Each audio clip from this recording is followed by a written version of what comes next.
to the No Practice Podcast, where we cover the only sport in the world where there is no practice. With your mini rod driving host, Adam Kester, Tyler Slaw, and Chase Richardson. Strap in for some debates on the world of pulling, exclusive special guests, and a whole lot of nonsense BS. The No Practice Podcast starts now.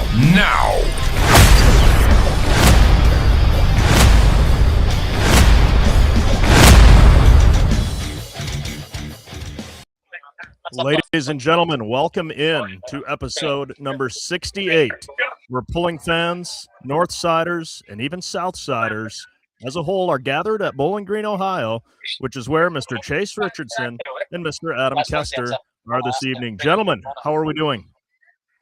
We're good. I think it would have been a better intro if you said, welcome to the No Practice Podcast, where everybody in the world pulling in Bowling Green, Ohio, except myself, Tyler Slaw. Yes. We're all here, minus Tyler, fans Unfortunately, included. Yeah. I'm a loser. I do our production schedule at work, and we are blessed to be busy, and I don't feel right leaving. So, like an idiot, I'm still in Michigan. But I will be down there for the first session tomorrow evening. I'm going to work a half day tomorrow, load up, and head straight to Ohio. So, how far of a drive is it for you?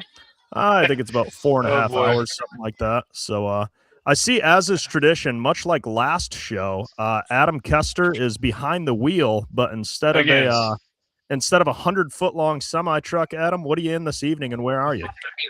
Hey, hang on, give me an interruption. It's not Adam Kester, it's Adam Kessler. Yeah, Remember? Kessler. Turn on the lights, boy. Yeah, you know what's funny about that?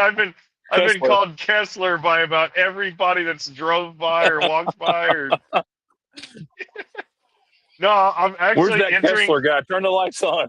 I'm entering the campgrounds. I just had to roll up the window because a mosquito fogger just doused a whole bunch of people as we were driving into the campgrounds. Well, what are you in, Adam? Can-Am Defender, 4-seater, black. Okay. So if the people see a guy in a red shirt driving a black Can-Am 4-seater, run out into the road, block the vehicle, demand that the man shotgun a beer with you that's driving the vehicle, and you can get your shout out on the podcast here. Yes. I think better than that, don't throw your canned or bottle of beers, just give him a drink as he's going by, just give him a little squirt. Yeah. I think that would be appropriate too. Yeah. Absolutely. Yeah, I think I'll see if I can at some point in time maybe switch the phone around so we can look at where I'm at, and so as we can kind of give a guided tour of this campground, the infamous campground that everybody knows about. Yeah, feel free to stop the show and show some highlights. Yeah, so definitely, we get here on Sunday night. We were coming from Hillsborough this year. We got here on Sunday night, and you always want to take a lap through the campground before a single thing is out. And it's pretty amazing how big this area is. And then Tuesday, there's like a early entry into the campground, and I think they pay like $35 extra to be able to come in on Tuesday night. And I came out here last night, and I'm like, oh my gosh, this place is like halfway full. And here we are Wednesday night. And Chase, you wouldn't know that. I don't know how they get this many people in this fast. How many campers, and it's crazy out here. Last night looked like it was about half full, as you said, but tonight, and I'm here in the campground. I'll tell my story of where I'm doing here in a bit, but it looks like a Friday night. It's got like a Friday night vibe to it, because there's not many empty spaces around here. And I guess the $35, I think they probably they want to get some people in there earlier, because you can imagine the log jam of campers on a state highway trying to pull in, right? Oh yeah. They probably could have. Go ahead, keep talking. Go ahead. No, they probably could start on Monday, and then people come on Monday, to be honest. Well, yeah, like Adam says, he's been there since Sunday, and I don't think he was the first puller there by any means. So Adam has stopped his rig, and he is showing us a a particular campsite. Looks like a pretty nice setup here. We see what do we got here, Adam? Is there that a Joe Aders? minivan? Is that Joe Ader? Yeah, it's Joe Edders. It's what it is. Pulltown Express. No. Okay, We got wait a minute. Chevy Joe Colorado. Eder Well, that's has pretty cool. Joe Eder has a No, dedicated I was rig. just kidding. Oh, Yeah, I said that because Joe, it resembled Joe's Gator from Now, about 200 feet back, right? if you look, there's a little support and there's a drive axle underneath. okay. This is a Chevy Colorado that's been converted over to a pontoon. They got the lawn chair equipment up there, and this thing's badass.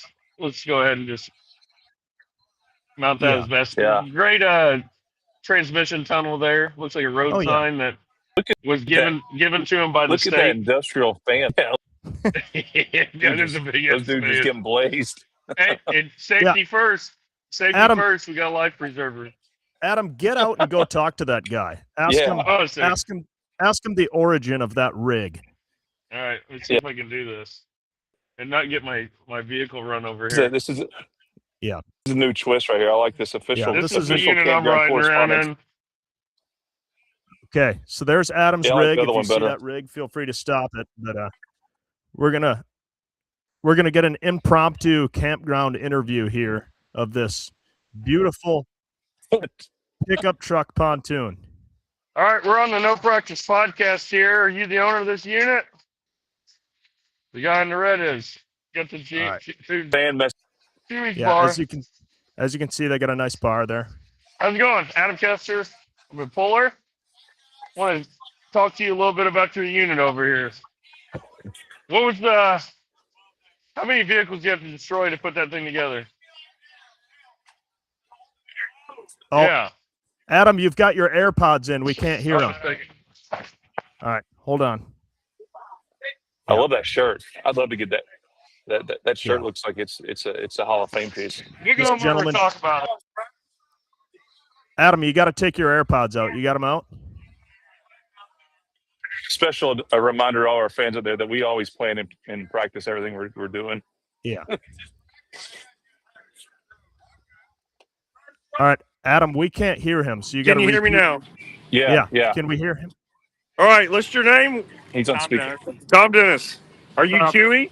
No, that's Chewy. This is a group effort. Chewy, Alex, and my brother Dan's not here at the moment. It was a collective effort here, and the kids helped. It was a project. So, a boat trailer. So they bought this truck to flip. The frame was rotted. We cut the frame off here. We got Alex's boat trailer he had laying around. Grafted them together. Had to weld the rear axle back in. There's a whole lot of steel under this thing to hold it together. Some street signs for the flooring. I got pontoon for the sides, pontoon hardtop. Ran out of time. I was looking for pontoon seats, so we're using some of their Chewy patio furniture. Yeah, that looks really good. That's nice patio furniture. Alex has a bunch of boat accessories we added. Yeah, it was a project. But about a month ago, this was a Chevy Colorado. Awesome. We were A month still working ago. on it today while we were here. A month ago. Yeah. This is badass. Mike had the bullhorns he threw up. Yeah, we got the bullhorns. Oh, yeah. Hell this yeah. This is a covered area you can ride on. It looks to be of Yeah, good it was, construction. it was fun. Yeah, Tyler's two mini rod pullers, Chase Richardson, Tyler Slaw, and myself. We compete here, and we do a podcast. We're just going around showing some of the folks Oh, yeah. what we got out here in the campgrounds. What's your campsite number? We're 2094, 2095, and 2155, I believe. These are two sites. He's been here for, I don't even know, 15 years. Yes. Plus, you also got a old F100 out Yeah, there. they've been bringing truck rail since, I think, 18. Truck grill. Yep. You guys know this, don't you? Oh, yeah. I've seen that truck before for sure. Yeah. Love it. Love it. That's just a small sample. This is some awesome construction, boys. This is No Practice Podcast. Oh, okay. And you're Chewy, right? I'm Chewy. Chewy's Bar. Chewy's Bar. Right. We're really close to the Pizza Shack and the food roads that go over to the other Yeah. side of the campground there. So he's right there in the corner. You're not going to miss this stuff. Love it. Love it. How many years have you been coming? 29 years. 29 years. Just for this spot. In this spot. Oh man, I've probably been coming for over 30 years, but this area is 29. 29 years, amazing. There never was all that camping was not over here. Yeah, exactly. This was it. When I lost my spot up front, when I got this spot, I was pissed. Really? Like we're too far back. Now you're in Grand Central. I love it here. Awesome. Well, Love boys, thank you. Appreciate it. Thank you for the We'll be time. seeing. Make sure to come by see Chewy's Bar. Check out the pontoon Yeah. truck. Maybe we can get a ride in there Yeah. later. The Pulltown. It's a beautiful setup. Wow. So that right there, gentlemen. I think this is a good touch to the podcast, showing some people what we got going on out here. I think you have a new calling of impromptu interviews. That was pretty well done by yourself. I like to give you compliments. You kind of feel like a jackass walking into somebody's camp spot. They have no idea who the hell you are. This guy's just tending to his grill. Adam walks up. Excuse me, sir. Tell me about your truck. Excuse me. I'm a mini rod puller. Stop making dinner. I love it. I didn't have too much time to talk to him about what the hell we were doing. Yeah. No, that's well done, Adam. Good, well done. Good work well, there. Gentlemen, we've got some polls to recap since we last spoke. Starting out, Rockwell, Iowa. As always, I was tuned in on Full Pull Live, catching the action, seeing how Adam and Chase would stack up against one another. And Chase, it was going good for you for quite a while, you right? Yeah, I mean, Adam hasn't been pulling much this year, so any other weekend have been a win, but that asshole had to come in and ruin the night. But it was, you know what, the class, we all know how competitive the class is. Man, I think I told Adam this the next day. I had a handful of fans that I didn't know stop by the trailer and say that was the best mini rod class I've ever seen in my life. Of course, I'd say yeah because Adam won at the end. Yeah, good point. But it's it was awesome. I think there was first through 8th or 9th within a few feet. It was a hell of a show, and well, it was. If I'm going to get beat by anybody, I guess I prefer to get beat by you two. So. It was really my old classic question of if somebody can come back at the end of the class and you can win, you know, who would you rather take that win from? And Adam got to take it from Chase. Chase sat in the lead. He put it into action. I guess he did. Actions speak louder than words. No, it was a hell of a run, and even the you were last in the entry, but the Theobalds were testing dropped to. Yeah. Those two tractors put really good. It was first and third, so it was an unbelievable show. I heard Dan Mayer say that went 38.7 mile an hour. It was moving. I was. They said I think I was 38.4 mile an hour, and then until the last two, they went. You and the Theobald tractor went 38.7. So yeah, it was. I'll take a second place anytime. Especially to you, Adam. Yeah, it was a great class. I mean, I think the starting line, everybody was kind of moving around. You could really see people trying different spots, trying to get. You know, I went over to the left, which was a terrible idea, but I had to try something. That didn't work, so we moved all the way to the right, and knowing that you're going that far, you got to get on it pretty quick. And I wanted to get on it, but it started heading towards the line, and I had to kind of delay myself a little bit. I told RJ was helping me set the sled. I said, dude, you got to put me in the middle of the track. I got to get after this thing and be able to keep it, away from the chalk lines. But no, it ended up being a really good class of minis. I mean, I think we all can say the same thing. It doesn't matter where you're running at. The class is super competitive anywhere you go. Yeah, here we see Adam's run. For sure.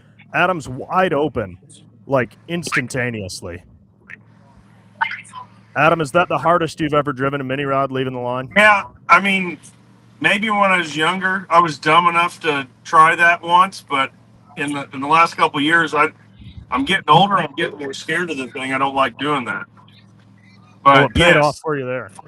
It did. I was sitting in the seat going, man, I thought the thing was going to get out of control. You watch the video and it doesn't look that bad. I'm like, Jesus, I'm getting old. Well, I mean, it happens. It was funny. I think we talked about on this show, like our routine after we run. And I think, what was I? I was third hook, maybe? Yeah, I was third hook in the class. and I had to lead until Adam, the 21st hook, I guess. So that's a lot of tractors, and I only run one tractor, and we had nothing else run that night. So the routine was like, so Rockwell's a big, wide open, cool pit, and you can hear very clearly from our trailer to the start line. So we had, we always turn the stream on in our pit. It's probably like it's about the time the 15 to 20 second lag. By the time someone burns it in, you can go watch the run. So like my routine that night was walk trailer, my beard. I was listening. It's almost like a game within itself. Like guessing, oh, that was a good run, bad run. Then you go up to the front there, and I knew Adam was coming up, and I was, you said Adam. I never heard him drive like because it's like one to the front, and I was thinking it kept going and kept going. I'm like, oh, that fucker got me. But it was a memorable night for sure. Yeah, said come over here, flip my tires. Yeah. You cut out, Adam? I said you wanted to slip my tires. Yeah, I was Adam, some of his buddies. I went to his told her had a pocket knife, I was gonna slit his tires, but I know you guys have had a really big summer with your big checks, and making sure that I saw the big checks. I hope the big checks can become a staple forever. But we didn't have a big check in Rockwell, but I found a Busch Light box, and it only felt appropriate to to take the picture of me and Adam with our version of a big check, text it to the middleman Rodney, and send it to Tyler. So Tyler got this picture. I hope you didn't catch this one because I don't know if it probably would have bounced, but there was not the amount was Tyler's cat is Tyler's cat food actually on there. I forgot about that. So, yeah. Yeah, it was fun receiving that picture. Basically, as I was waking up for work, and Adam and I were even texting, I believe. I was waking up for work at 5 something in the morning, and Adam was still up texting me. So Adam had not gone to bed yet. I had gone to bed and was up, and we were exchanging texts at 5 in the morning. So it was a good time. Yeah, unfortunately, that was Thursday. Friday got canceled, so it was a one-night show, and hopefully Adam doesn't do it to. If Adam does it to somebody else, it's not me up top this time. But if I'm up top, I guess it's a good thing. 52 mini rods. I don't think anybody knows. If you're lucky to get in the top 10 here, you're doing something. We'll get to that in a second. So to finish I'll finish my little Rockwell. That was it. Last Saturday, went to Napoleon, Ohio, which is right down the road from here. I think less than 30 minutes. Had another huge crowd of fun campers, and that's a great environment pull. But I was fortunate to get second there at the mini, and I think I got 9th or 10th at the truck. So that was my recap since the last show. I know you guys had an event last weekend you want to touch on. Well, yeah. Speaking of finishing second to Adam, Chase, I do actually know how that feels, as I was test hooked in the mini rod class, and some people kind of teased me because after I made my run, I actually got out and kind of fist pumped towards the crowd, which at that point, sure, you're in the lead, but you're also in dead last. You're the only tractor that ran. And I usually never try to plead to the starting line official, but I walked back and I told John, I said, that was a kick-ass run. Can it be beat? Yes, but it is going to take a heck of a pass. And the only person that laid down a heck of a pass better than that was yours truly, Mr. Adam Kester again. So Chase and I both finished second to Adam our last time out. Unfortunately, similar to Rockwell, there was a rainout in Hillsboro, Wisconsin on Friday, so we only got to run on Saturday. But it was pretty neat. Don called everybody into a driver's meeting on Friday, and he said we're going to take all of the purse from Friday and roll it into Saturday.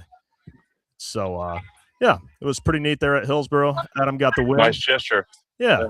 If anybody knows Don Slama, he's a pretty badass promoter, pretty class act. So that was cool of him. Adam got the belt buckle. We need to have him on this show. We need to get him on this show sometime. I know we've said that.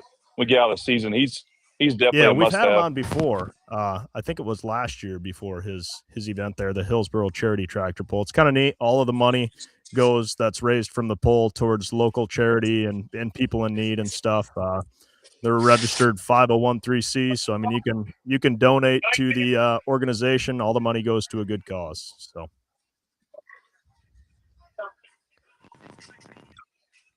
So that was Saturday, and I wasn't aware of this. Us three were talking, but there was a champion for the circuit, the champion tour, and Tyler, that was your throne to Indeed, take, and I was right? surprised because going in there, I was 12 points behind Jeremy Nelson, and I was 6 points behind Adam. And fortunately, the tractor that he won with was not the one ahead of me in points, so clearly he would have won. I didn't even think I had a chance. I told Adam, congratulations on the championship. I just assumed he won because unfortunately for Jeremy Nelson, he drove pretty aggressive, which he's done, and completely kicked our asses doing so. But unfortunately not for him Saturday at Hillsboro. That green and black tractor that's been pretty dominant of Peter Norton's hooked up a little too good on that Hillsboro dirt and got basically dead last. So it shook up the points big time there at the last event. So, yeah. And just so our fans are aware, this is the more historical circuit Champions Tour that consists of the event after the high stakes, right? Like this is its own deal, and nothing to do with your other events, right? That is correct. Yep. Indeed. Yeah. Yeah, Cool. you guys were teasing me for not being a points champion last year, so I had to do my part this year. They definitely did it. Yeah. Yeah, the ultimate decommit where you told me, you're like, hey, you won the points. And then later it's like, Tyler got you. All right. Yeah, Adam, fortunately for your bad service, he just told us that story. It's ready to hear your version of it. Yeah. Sorry, guys. I got a phone call. Now I screwed my phone up. Yeah. Yeah, you might want to try I think you need to close the window and start over again because your audio is all jacked up. Yeah. Sorry, maybe go back to the AirPods. Our bad. Hey, as always with the No Practice podcast, we never know what we're going to get. We don't pre-record this and edit it like a lot of shows. We're pulling podcasts. This is just off the cuff. Chase, while Adam's getting ready to come back in and fix. Yeah, tell us why you're at that campsite there in Bowling Green. So Bowling Green, as we've talked about, I think this is probably the biggest week of the year in pulling. It's a fair statement, right? It is. Tyler, yeah, it is. You can't. So, yeah, I mean the environment. I believe someone said this is the biggest sporting event in the state of Ohio. This is the part that gets my attention. The biggest sporting event in the state of Ohio that's not a Bengals, Browns, or Ohio State Buckeyes game, which is badass. But had these guys here, new friends, didn't know them, came by. Oh my gosh, look at this. See that? There's two guys pissing on each other right there. I mean, that's not really appropriate, but I mean, have you ever seen this in your life? No, I haven't. Have you ever seen that? Yeah, that's quite something. There's no great camaraderie in a campground. But no, these guys came by the trailer, and Tyler was kind of a game time decision, and we didn't really have a plan. And they invited me out here to. They said we would love to have you at our campsite for the podcast, so I took them up on it. And as you can see, they're very unique guys, but a ton of fun. They're from the Stark County, Canton, Ohio area. Didn't think we got 6 campers here. How many campers we got here? Yeah, 6. Yeah, 6 campers. Yeah, go ahead. This is a good moment. Come on, step forward. Did you realize you're getting pissed on a second ago? That's my best friend. It's your best friend. So I guess you choose your friends very. Hang on a second. Kinsey, can you hear me? Yeah, we can hear you, Chase. All right. So who am I speaking with there? Jimmy Wells. Jimmy Wells. Oh shit! You just pissed. You wash your hands. Yeah, you'll have that on the big jobs, buddy. Have those on those big jobs. Jimmy, nice enough to invite me out here to his campsite.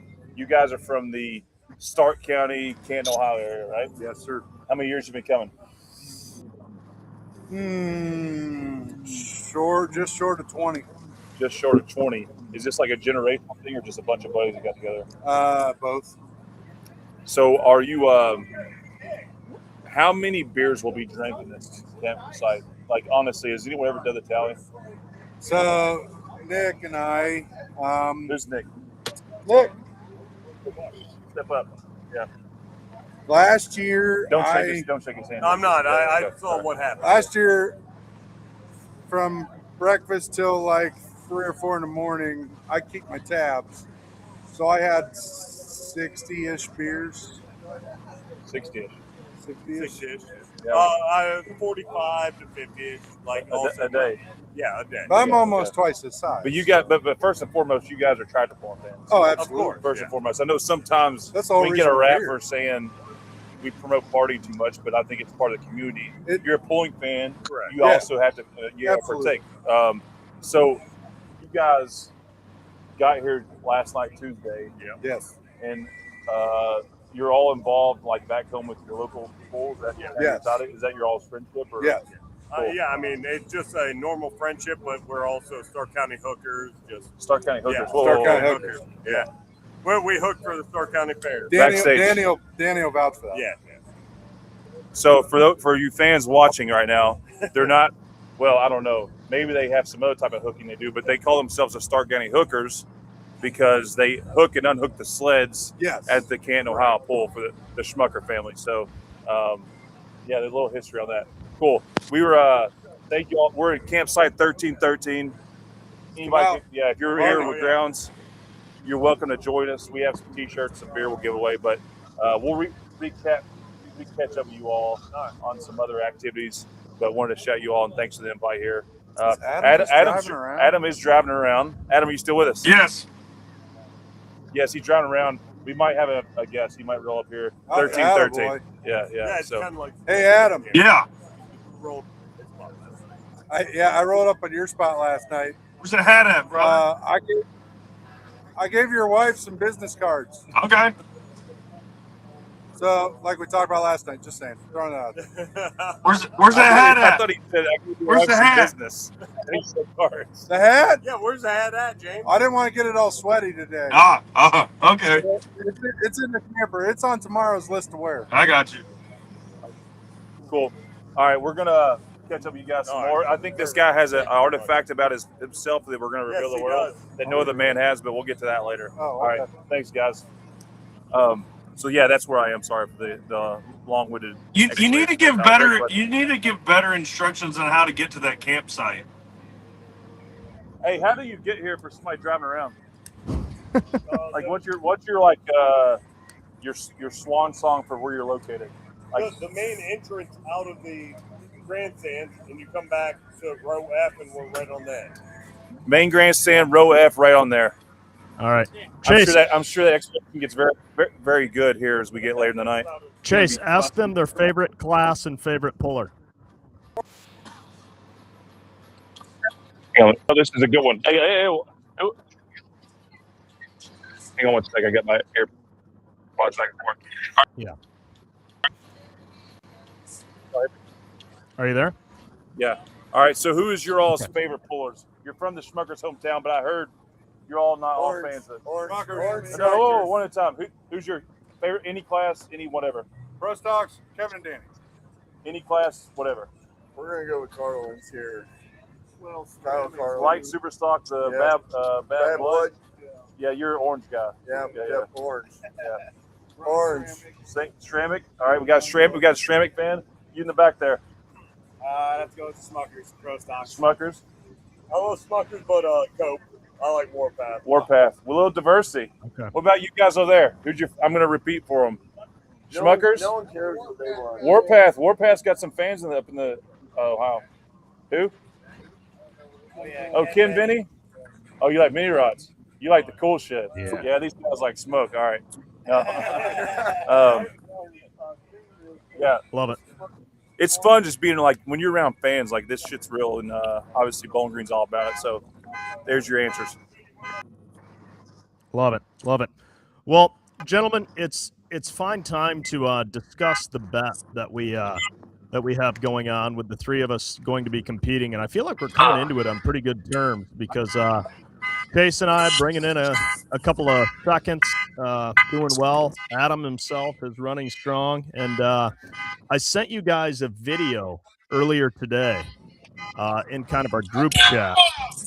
And I believe we have that video that we can display that really just shows the texture of what we're working with here, of the Friskies. The Friskies fully loaded there. You can see the meatiness of that contents. And even my cat thought that might just be too much to put down the hatch, in all honesty. He was kind of wondering about that. So how did we land on this cat food shit again? Like I still don't understand who decided this. People I'm thinking about this. I think Tyler diverted off of a particular. Yeah. Tyler, bet 2 always at one outvotes point 1 in his podcast. Yeah, 2 always outvotes 1 in this podcast. I'm not sure how we landed on this. Well, the fans, it's not my fault. What I've got here, gentlemen, is 3 cans of the Friskies fully loaded, and I'll be bringing them with me. We have 1 for Adam. We have 1 for myself, and we have 1 for Chase. So all 3 Is there of these fentanyl will in be that or coming to Bowling something? Green with me. Yeah, they'll be distributed, and we'll all take them home, and we can take a nice picture together with them. And the podcast 2 weeks from today will have the loser, not maximum distance, but placing Bowling Green ring style, if you will. And we need to agree on the terms. Does somebody have to eat an entire can, or just a giant spoonful? one What's bite. the plan here? One bite. One bite. Everybody but a knows the decent rules. bite. We need it. Hey, let's back up. Hang on, let's back up. We have new fans all the time. So this started with the hot chip, which I lost. Yep. The next one was the mousetrap in the hand, which Tyler lost. Yeah. And then the next one was the wax leg. We've not done anything beyond that, right? Yeah. Yeah, I've lost. So the count's 2-1-0. Adam has yet to been blessed with one of these. What do we call these? No practice. The wager. I don't even know what we can the get No a branding Practice somehow. Podcast Challenge. This one's the cat food challenge. Yeah.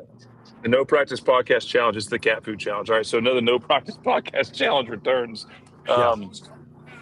And the combined weekend finish is what determines whoever is the worst of the 3. Like it's inverted. It's an inverted ring. That's right. It's Bowling Green ring style. So it's not based on distance. It's based on finish. And if there's a tie, it's whoever got the higher placing finish, I believe, would be the tiebreaker. And if there's a tie based on that, by some miracle, distance, then we will go by distance, but only then. So, yeah. So we're going to settle on a good. Where are you at, Adam? The infamous container. Oh, the container bar. That's a new thing this year, isn't it? Is that new or always been here? It's the last couple of years it's been here. I'm not gonna lie. The other 3 challenges, I've really felt good about my situation. Yeah. We know the shenanigans that got me the last one when my leg got waxed, but we won't revisit old news. But I don't feel good about any of these anymore. So I'm just bracing myself for what's ahead with this fucking cat food. Okay, so we're going to agree on a full tablespoon scooped from the bottom and whatever stays on the spoon down the hatch. Right? On air. On air? Yeah. 2 weeks from today. And we... Dude, my stomach's turned upside down when I see these videos. Oh. And Adam's vehicle, which we decided last show is the black one. Black one. Yes. Yeah, but here's the catch. There may be a secret or a special guest driver for the black one. So does that mean that if he finishes bad, he has to eat the cat food? Well, here's the deal, Adam. If you have a special guest, Adam, if you have a special guest driver in the black one, and if you guys collectively lose, he has to join us on the podcast, and he also has to eat a bite of the cat food. How does that sound? Oh, it sounds like a win to me. I might take 5 degrees of time. I ain't collectively doing shit. What?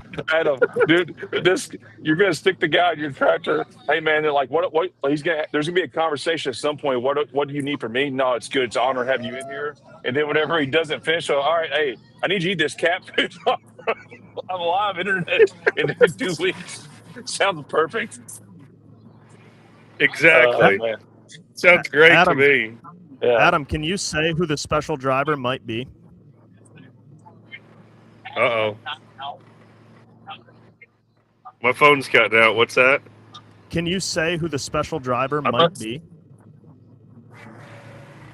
Yeah, I think I can. Alex Laughlin. Okay. A pro NHRA pro stock, pro mod, and top fuel driver. He has driven about it.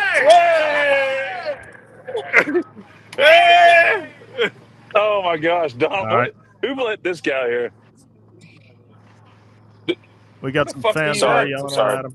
So hang on. Now that's a big announcement. You got multi-class driver Alex Laughlin is going to be driving the Footloose mini rod tractor. I think that's what we've kind of settled on. We just have to make sure he can fit in it. Oh, he'll fit for sure. And Adam, That tractor's pretty tight. They have some history. What's up, Max? You just love the cameras. Okay. I'm sorry. This is Donald So joining me in the background. Yeah. We see Donald, and Donald. We need to be talking about Alex Laughlin, not this freaking middle-aged internet freaking midlife crisis guy. So Alex Laughlin, their family used to run. Correct. Two-wheel drive, I think. Two-wheel drive. Cool. So this is like a real huge deal, like Cletus, and a dude that has a following, and from what I understand, he's a driving SOB, whatever he gets in, at least in the drag racing world. Yeah, absolutely. That's going to be huge for the sport of pulling. That's huge. That's huge. Well, and especially if he sucks and he has to join us eating cat food, that's going to be quite something. You know what? Just for Alex, I'm going to get a 4th can of Friskies and write Alex on it. And I'm going to bring that son of a bitch to Lloyd. This guy, we're supposed to keep these guys interested in pulling, not think we're in a cult. He'll understand it. I feel like Alex gets social media. Yeah, I'm sure. This guy's raced all over the place. I'm sure he's really ate cat food. He's had cat food line on some racing he's done. Yeah, he's always up to some antics on his social media, and he's got a YouTube channel and all that. And I feel like he'll lean into this. So yeah, that's cool. So with that being said, this guy is in the black tractor, and that'll be the bet. Yeah, I mean, we locked it in last show. The black tractor's the one, so he's going to have to be part of it. Well, gentlemen, as always, we say this is probably going to be a short show. Here we are, almost 40 minutes into this, distracted by the various goings-ons, people yelling at Adam. Adam, is that the Caterchiller? It is. That's what I was trying to get a view of. There we go, look. Iconic rig. Look at that. So that is made to look like a pulling sled, known as the Caterchiller, famous. I believe it was the 50th anniversary when they had the cooler competition, and we saw on Saturday the Caterchiller make a pass down the track there for the cooler competition. I think it was the winner. Wasn't it the winner too? If it wasn't the winner, it had to be top 3 for sure, because it's a quality rig. I've met those guys. I've talked to those guys. I've personally ridden around in the campground on the Caterchiller. And for those of us that are audio only, not watching the video, this is a rig made to look like a small, scaled-down pulling sled. There we go. We got people hollering at Adam here. That's his nice shirt on? Yeah, what's that? We got a bunch of really fans here. Yeah. Here we got this guy. There's the official Big Check correspondent. Yep, absolutely. Adam, get a quick update. For you fans, that guy just blew me a kiss. He's the one that sends the 2 a.m. text with the big checks. The cardboard and the artificial ones. Man, if it wasn't for Adam's AirPods audio getting all weird, getting an update from the Caterchiller would be pretty iconic. Yes. I think it's pretty quiet tonight over here at the Caterchiller camp. We'll have to check back in with them soon. Okay. Well, gentlemen, we've got some fan questions we can get to. I don't think we quite got to all of them last week. Maybe we won't get to them this week, but nonetheless, I feel like we got to get right after it, or this show is going to be 2 hours long. We try to keep the Bowling Green shows short because everybody knows if you're there on Wednesday, there's going to be a concert going on out on the pulling track, and that's where everybody's going to be. It's where Chase and Adam are going to be having a good time. So what do you think, boys? Fan question time? What are you doing? What are you doing, Paul? Yes, let's go for it. All right. We're gonna, and just so everyone's aware, we're gonna try to keep this show a little shorter because there's just so much going on. We stalked you. So, all right. All right, get to where's Chase at? We want to go 13-13. Where the fuck is 13-13. Over That's that where way. you can find We're Chase. going to bombarding 13-13. Yeah. All right, gentlemen. First question of the night. Another tire question this week. How many times do you touch up tires yourself before you take them to the pros for cutting? Can you tell a big difference? Thanks, Matt.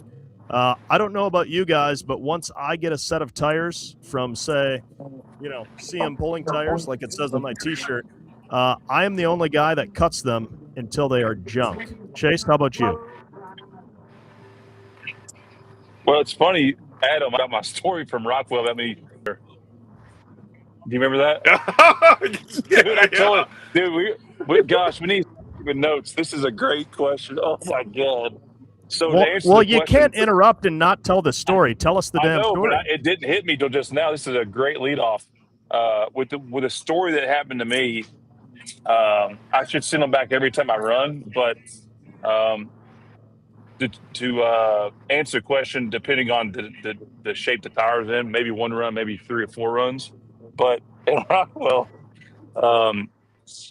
we had hot knifed the set of tires I ran and had a belt sander that I haven't used in a while. Obviously, I don't use it well, but it was belt sander tires. I was a little draggy and hungover. But, in belt sanding, would you all agree it's probably the hardest thing to do when you're working on tires? Yeah, it's miserable. So I was did the left tire, and I was on the right tire, and I was almost done. I used my hand to make sure I'm keeping it flat, and I was wearing a pair of gym shorts, like basketball shorts. And every bit of this is true. I told Adam when it happened. That belt sander, my right hand, I was filling the tire out. My left hand had the belt sander, and all of a sudden, that belt sander grabbed a hold of my basketball shorts and just ripped them off of me, like just ripped them completely off. And I that morning I chose not to wear underwear, and I was standing there in my that's after I got it back up, but like that thing wrapped and it ripped it to like below my knees, and I was just standing there in my pit with no pants on. But luckily, I took a moment, looked around, and said, "How does nobody see this happening?" And unwound it, pulled my shorts back up. Yeah, that happened.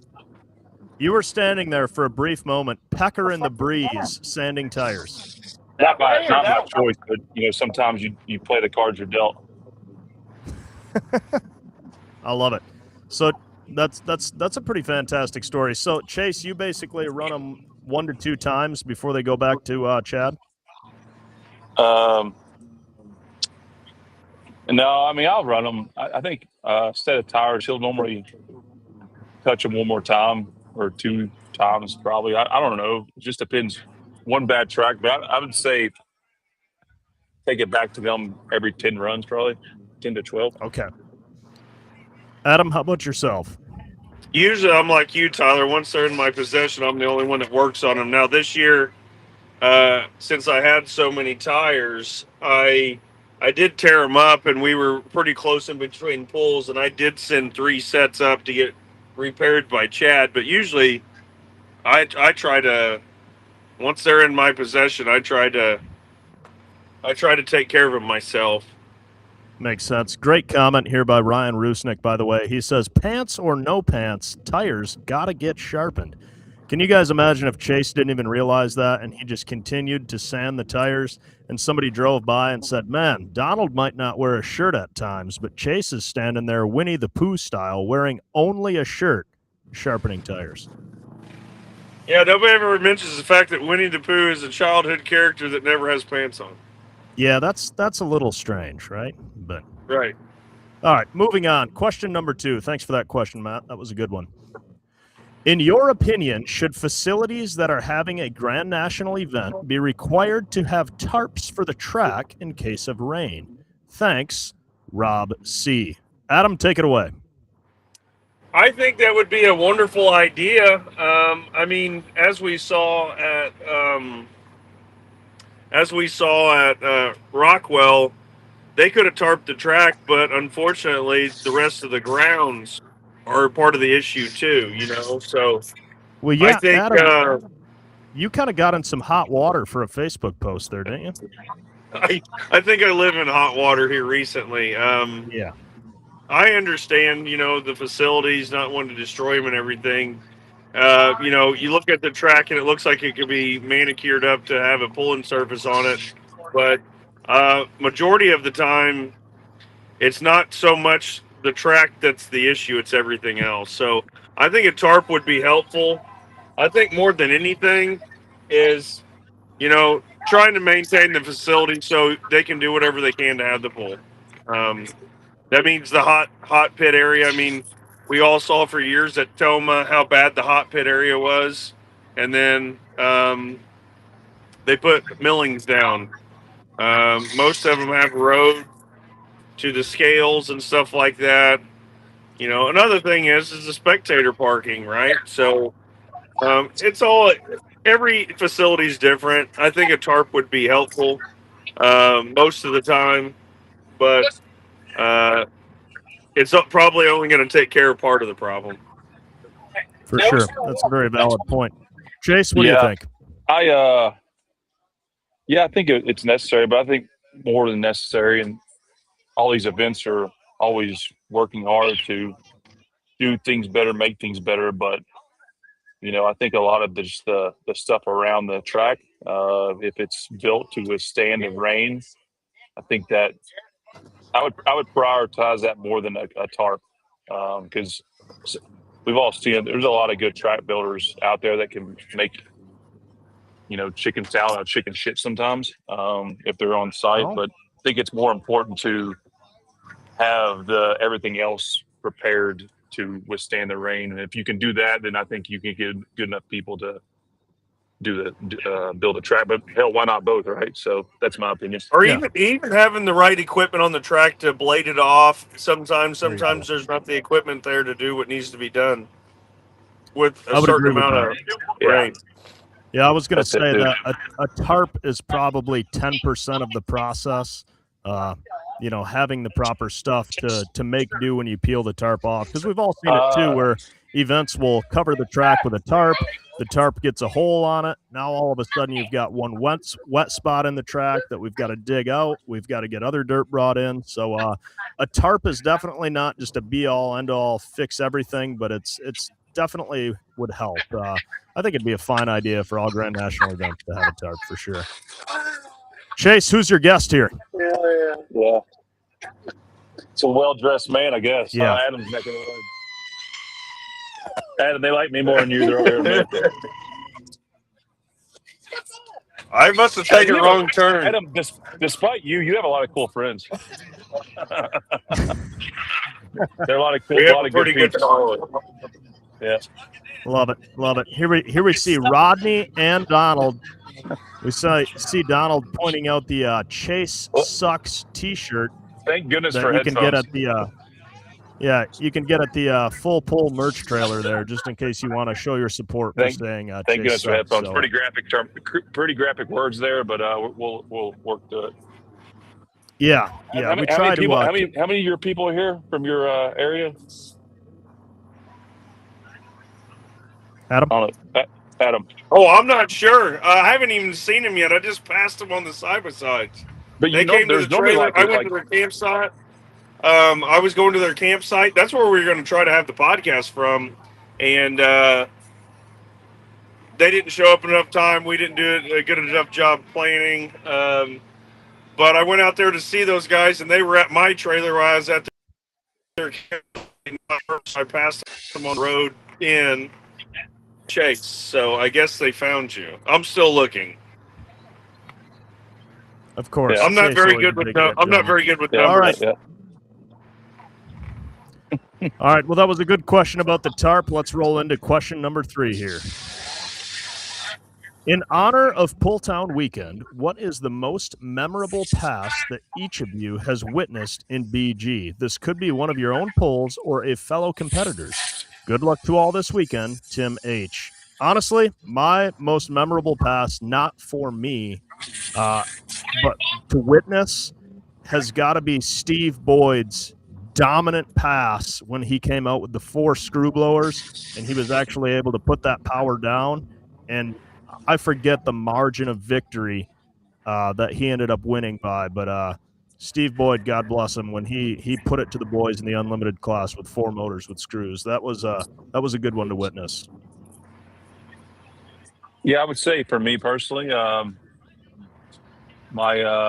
think it was 4 or 5 years ago, 2021. That it was the first full year I was able to run a full circuit with my dad. My dad won Saturday Night Bowling Green in the Unlimited, and that was pretty special for me and us. So I'd say that's my memory. Adam, what do you think? Guys, we have people I can't rolling remember everywhere. exactly what year. I can't exactly remember what year it was. What's up, guys? There was. Get you a shirt. What's up, guys? I can't exactly remember what year it was. It was the year my Rolling in now. yeah. It was the year my dad won the ring. I'd have Special to think doll back over there. exactly what year it was. That was pretty special for him. So, that was back when we had pull-offs, and he had to make 2 passes to do it. So, I'd just have to say that just from memory. I mean, yeah, the Steve Boyd pass is a pretty good one. I mean, there's been many iconic pro stocks that have, made excellent passes. I'd say memorable pass was probably, watching like the unlimited class and like Kathy Archer down at the end, the fuel tank exploding, catching on fire. There's a lot of damaging passes that are memorable. Mini rods flipping over and crashing. But for me, a special memory is my dad winning the ring. Yeah, that makes sense. I mean, even speaking of pull-offs and winning rings, I think it was 2018 when Bruce was in a 5-way pull-off, and the first session for the minis had gotten rained out, and he ended up winning the ring. But as we were standing there at the starting line before the pull-off started, and I leaned over to Bruce and I said, "So how much fuel did you take out of it?" Which taking out fuel, leaning it down is kind of more dangerous for the motor, but essentially in theory makes more power. And Bruce didn't even turn to look at me, and he said, "Probably way too much, but fuck it." And he was fully prepared to melt her down out there, and turned out to be just enough because he got the win. That was a hell of a pull off, I believe. Yeah, it was me, Adam Bauer, your dad. Yeah, that was. I want to say the Hathaway, and I can't remember the last one. We were all pretty tight. I remember that. Yeah, I've arrived. I've arrived at the campsite. I just don't know that I want to go over there and mess up our videos together. Yeah, it's going to be chaos, no doubt, as we close in on an hour here for this. Also, we can't mention iconic passes without touching on the Benedict Criswell pass when all 4 motors dumped off the chassis. Oh, yes. Yeah, that one too. That's an iconic Pulltown pass, arguably probably the best. I thought that's when we used to run on Sundays, right? Yeah, yes, I believe it was. Great question as always, Tim H. There. Thank you for that. Let's see what else we got here. I would say my personal favorite is I won the 50th. That was pretty awesome. The Super Sunday, that was pretty neat. But I'm arrogant. I'm arrogant and selfish. So that's just how I like to be, huh? Arrogant and selfish. I think I've read that on the internet, Adam. I know what you're getting at. All right, gentlemen.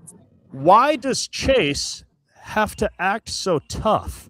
We all know Donald is the boss when Dave isn't there. Good luck, guys. Can't wait to see Chase eat cat food. Chase, your thoughts on this comment? I mean, if Adam's arrogant and selfish, I guess I got to be tough. Yeah. Well, I'm just a dumb Amish redneck idiot. So, I mean, it's the 3 of us together that really makes a combo. Yeah. So, all right, this guy doing some tough talking to Chase. This guy's making a good prediction on the cat food, though, apparently. Yeah, I love these people that make these comments but never put their name. It's Yeah, so you fun got to me. Yeah, love it. As always, the fan hotline 270-681-0509. Let's see what else we got back there. I saw a video today of an NBR two-wheel drive competitor that claims their NBR makes 3,500 to 3,800 horsepower. Thoughts on that, Adam? I want what he's got. LOL. Adam, horsepower claims. What do you think? I think that's a little far-fetched. I don't know. I've never personally dynoed my own shit, but I would say, a competitive engine that runs down the track every pass is probably around 2,800. Probably capable of making 3,000 horsepower. I just don't know how many passes you can make 3,000 horsepower go down the track. So I've always been told that my shit doesn't make any power. So I would always like to think that, what's worse, to be beat by somebody that makes less power than you, or to not be smart enough to use all of it. Very well spoken, Adam. I would agree. I think That makes some of these I had to claims. think about that for a second. Yeah, you got there, Chase. I think some of these claims of 3,000 horse or north of that are a little far-fetched, but in my experience, dyno to dyno can vary so much. I feel like that number is only relative to what you've done on that specific dyno. You might be able to pull the same motor off of one dyno that's making 2,500 horse and run the same setup and make 2,800 horse on another. So at the end of the day, are we racing dynos or are we racing tractors? well, yeah, we're pulling tractors. That's right. That's right. Excellent question as always. Horsepower Yeah, numbers. I will deny those claims. Kessler, turn your light on. Yeah. I'm kidding. What'd you say, Adam? Sorry. I said I would deny those allegations of those things making that much horsepower. Just saying. But what do I know? Yeah, well, nobody can say that they don't make any power because you've been doing pretty damn good this year. So, all right, guys. Hi, guys. Love watching and listening to the podcast with big pulls, especially BG, Hillsboro, and others, with weekend prizes like a ring, belt buckle, etc. Do you, as pullers, make big changes to your tractors, like turning the wick up a little bit more, or do you run your normal setups on motors and chassis versus other Grand National pulls or Champion Tour events? Thanks for everything you do to help grow the sport, and we'll be watching this weekend. Adam, what do you think? Well, I wouldn't lie if I say you didn't want to maybe turn this stuff up every now and then for a big pull. The problem is every time I do, I seem to go backwards. So I'm not good enough to figure out how to use what we call a better tune-up. So as of late, I've really not been changing anything. And sometimes, on certain tracks it does good. It's more of for me, it's a well-rounded approach. Does it work on everything? Yes. Is it the best on certain tracks? Not all the time, but it keeps you near the front. We've just been lucky this year to make some good runs. But I mean, be honest with you, I used to all the time. You get to Bowling Green, you put a degree of timing in it, you pull 10 or 15 points of fuel out of it, and you think that it's going to make you go further. Honestly, my approach now is just stay with the setup and try to get the right tire on it. Hammer the air pressure right and drive it right. That's my mantra as of now. That's pretty fair and hard. But I'd be hard to lying if argue I with the didn't result. say I didn't do that in the past. That's fair. Chase, how about yourself? That's a really good question, actually. Adam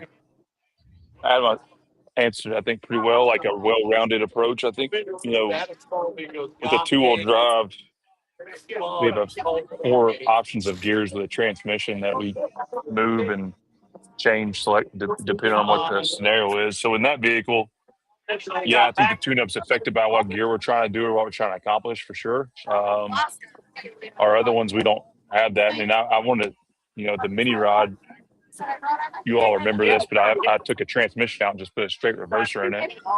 And I probably mess more with a tune-up now than I ever have. I think we always try to run a happy medium of good power, but not trying to break it in half. But I have, because I haven't had the ability to change Holy gears shit. and we've gone different places, I probably messed the tune up on that, but it's more just because I didn't have a transmission option or a gear option. There's a guy driving a semi into the campgrounds. Come on. I hear it right now. Holy shit, I know it. There's a fucking truck coming down here. Like a semi-tractor trailer I setup? can't or get my just- phone to Is it Billy Beers? Is that Billy Beers? the fucking semi. There he Okay. is. Well, there's a campground rig for you. You got some 18-wheelers cutting laps out there in the campground. That's probably just that gentleman's daily driver. You know, you He never had know to what you're double gonna see hitch her into this drive. Yeah. Yeah. Yeah. I would say my answer to that question is there's occasions where we'll tune it up, but we have to feel right about everything else. Like not typically on an afternoon event do we feel like the track can take it. But if it's Saturday night, we're feeling good about our draw position where we're at on the class. We're feeling good about how our tires are cut for the condition of the track, and we feel like more power is actually going to be usable. You know, then Bruce will look at me and say, you want me to try and melt some pistons, or you want to play it safe? And I'll tell him, you know, play it safe or liquefy the pistons, and we'll go from there. So everything's got to be right. You can't always use more power. Yeah, like I've seen people will a tractor. Like I'm not gonna lie, the Europeans, those guys are really good at stuff. They make a pass, they'll come back, and they will make the thing go further. Yeah. 80% of the time. Well, and I haven't feel figured like- that out. I mean, honestly, if you look at my stuff, my shit's so consistent. I think I'm making changes, and they always go the same distance, no matter what I do. Yeah, I feel like the Bobcat tractor is always a force to be reckoned with at Bowling Green because all of our pals from over there in Europe, Bart, Barry, Bertus, Helma, they're all there. It's all hands on deck. They're all hyper focused on that thing. They're not afraid to work on it, and they also are not afraid to liquefy some pistons. You talk about willing a tractor into doing good. I feel like they've got that mastered there at Bowling Green. Liquefying pistons. That's a good slogan. Yeah, well, You got to. Here's the thing, Tyler. You got to get them to where they're just about to jello. Yes.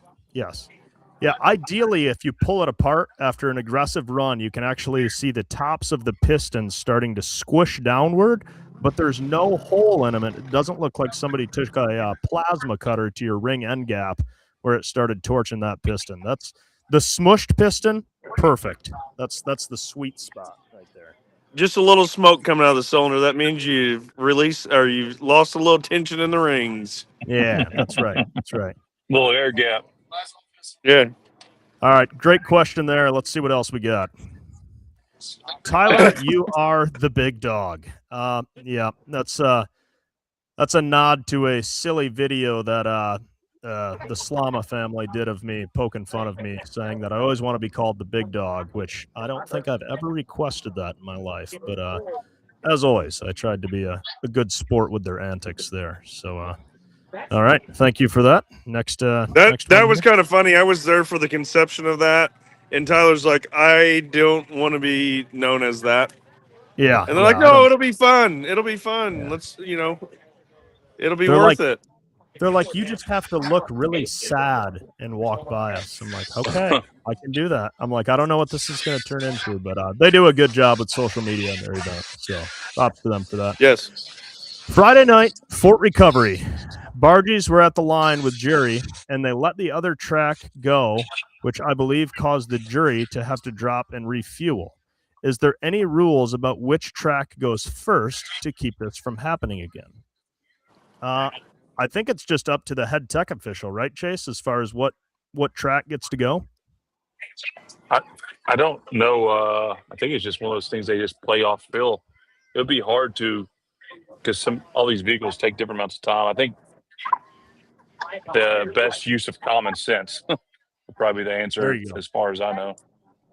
Yeah, I don't think there's any rule. Well, speaking of barges, by the way, the mod class at Hillsboro Saturday night, Chase, I have never heard 4-engine tractors tug down the last half of the run like they lost one or two motors. But, I mean, Leichner's, Berg, Simons, I mean, Jeff Hurt, everybody's tractors were just probably, what do you think, Adam? 4,500 RPM at the end of the run? Or less. I mean, you have to start worrying about, like, there was 2-wheel drives where the tire wasn't even spinning Yeah. at the end of the What do run. you all contribute? I mean, you all, Track Tyler, was amazing. It was I mean, obviously it was amazing. I'm saying, but what, like, was it just extra moisture? Did they do something different? Because has it ever been like that there? Like, It's Well, never been. I think on a mini rod, we all control our traction by our tires, and the rest of the vehicles that have more weight and different gear ratios and all that stuff, they have more traction really than what they need. And in that case, they needed less traction or For sure. more power. And on a mod, you can't give it more. You can give it more power, but it's hard to change.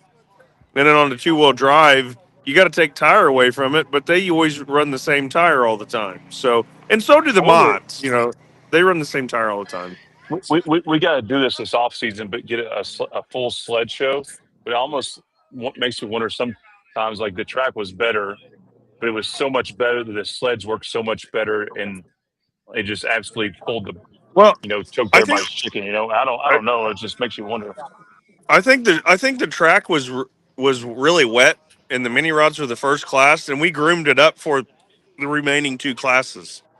I would agree with that. But where I was going with that is, speaking of bargies, they laid down a hell of a pass and ended up winning the poll by quite a large margin. And I tell you what, I feel like the old rules meeting for that class is going to be pretty interesting this winter, because I feel like that tractor is starting to hurt some feelings, and I feel like that's not going to go quietly. I give all the credit. I give all the credit to you, Tyler, for bringing them on as a guest, because whenever they came on this No Practice podcast, it just exploded for them. Like, so Well, we get a as little much credit as, for that, right? as much as we'd like to take credit, I think it has to do with, No, you I'm see those kidding. guys working on that thing. They're running it hard. They got a brand new modern chassis under it. There's a lot of people that kind of spoke negatively of the turbines, but I feel like they Yeah. are trying to push them to the limits, and it's showing their efforts out on the track. And it's kind of neat to see, because they got stomped into the ground for a long time, right? When it came to running in a top tier mod class against 4 V8 engines, they weren't really a contender, and now they definitely are, and people do not like it. So it's I have fun to watch. a ton of respect for people that grind their way to make stuff like that work. Kudos to those guys. Adam is on top of me now, so we got overlap noise. Adam, are you Adam, hello? joining Chase? Kessler, are you there? No, I was standing over here for a while. Kessler. All right. Well, next question here. You want to sit down here and just do it? Boys, this is a long one, so you better buckle up here. Why is the unlimited class not truly unlimited anymore? All we see is 3 and 4 engine only. Uncle Sam and Crooks, okay, I think he's saying Crossthread, has 5 engines plus no Allisons or turbines.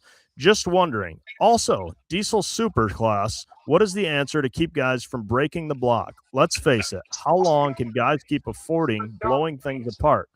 Also, why is it NTPA seems like it's going Hey, you want a beer? downhill? Love your guys' show. Keep up the great work. Well, I don't think NTPA is going downhill. So there's that one. The unlimited class, I feel like, hasn't truly been unlimited for a while. I think the turbines have restrictions. I know the screw blowers have overdrive restrictions. The Allisons, I guess, just can't keep up. But speaking of turbines, I guarantee Bargies will be at Bowling Green, and they'll be running their setups in the unlimited class, I would think. But there's several. Chase, even your dad's tractor is a true unlimited. I mean, it's got 4 engines, but it's got 1471s on it. You can't run that in the mod class. You got Billy Beers. I appreciate we appreciate all these messages, obviously, but I don't quite understand. There is a lot of, they say it's not truly unlimited. Here's my take on the thing. I think you could pile as much shit on those tractors as you want. I think we've found a point in time where that only works at a couple venues ever. That's why you see 3-inch tractors doing good times, and sometimes maybe the bigger mods with more motors and stuff ain't as good. I think to me, if I was building an unlimited, it would have 4 engines on it, so you can mess with weight. Um, yes, you will get beat by 5 engines sometimes, and yes, you're going to get beat by turbines and 3 engines sometime. I just think the class has met a point in time where the sled has to be set heavy enough to stop them, and sometimes that hurts the bigger horsepower vehicles, and sometimes the 3 engines that make good power, but the gearing and the setup works better for them. The Allisons, there's no doubt that nobody here is willing to run them hard enough to compete. There's not enough Yeah, we readily are. We're available. fucking blabbing. There's not Um, enough readily available parts. Essentially, right, Adam? no, Like yes, it's all. not an easy Yeah. engine to rebuild. So I don't know. I think the unlimited class it's in a good spot. It really is. It's just if they stretch the track out, sometimes you get 380-foot runs. It's hard to stop them, so they try to reel them back in a little bit, and sometimes they have too much power for the distance they're trying to stop them at. Absolutely. And I mean, he lists a couple of 5-engine tractors there, but just because you have 4-engine tractors, whether it be Joe Etter or Chase's dad, I mean, there's a 4-engine tractor with 14s is a true unlimited tractor. I don't care what you say. That's the only class Right. you can run it in. Right. Yeah, and just like for a fan knowledge too, like we couldn't run 514s in the current tractor we have because we built the chassis very heavy duty and durable to maybe have a little more of a window than those other guys. So yeah, to your point, it is unlimited, but we also, because we have one less weight, we chose to probably do more with other parts of the tractor that other guys can't because of weight. Very and I fair think what point. people would fail to realize is like there's no unlimited tractor that's absolutely murdering the engines to get down the track. If there's failures, it's because of loose fuel lines or It's drivetrain, the freaking drivetrain issues. Yeah. Like you'll never be able to put down the power that they are willing to do. It's just some guys find the window that they like to run in. I think David's tractor has way more in it than what they run it at, but that's what they feel works in it. I think Adam Bauer could give it more. I think Joe Etter could give it more. I think all the guys could give it more, but I think we've reached a point in time where the sled's not going to allow you to give it more. Yeah, I think it all comes down to consistency versus a hero or zero approach, really. Right. Exactly. What about this comment about the diesel superclass? What's the answer to keep guys from breaking the block? Well, I mean, there's only one thing to do. You if you look at that class and people are saying, "Oh, well, you take it down to 2 stages and instead of 4 pressure stages, you can still build 400 pounds of boost with 2 pressure stages." The only way to truly get that class to where it lives is put a wastegate, maximum wastegate, where you can produce 225, 250 pounds. That will make the engines live. What's unfortunate about that is there are guys out there now that are making them live every pass. There's not a lot of those guys, but there are a few of them that are. But I mean, truly, to make it to where the things live a little bit longer, you got to have they talk about box turbos, and I think there's some particular pullers that like to run around and think a box turbo's a good idea for certain classes. I think you need a box wastegate for that class. And that's not throwing shade at the guys that make them run every time, but it's kind of it's kind of it's kind of unfortunate that you got 14 tractors show up in the next pass, there's 6, or you have 10 tractors in the next pull, there's 2.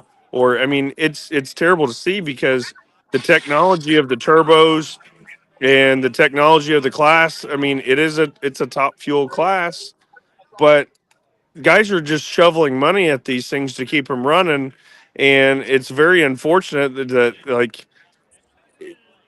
they're not living right. Like I thought for the longest time, I thought a lot of the problem was they didn't have the right tire on them to load the motors because the diesel engine likes to load.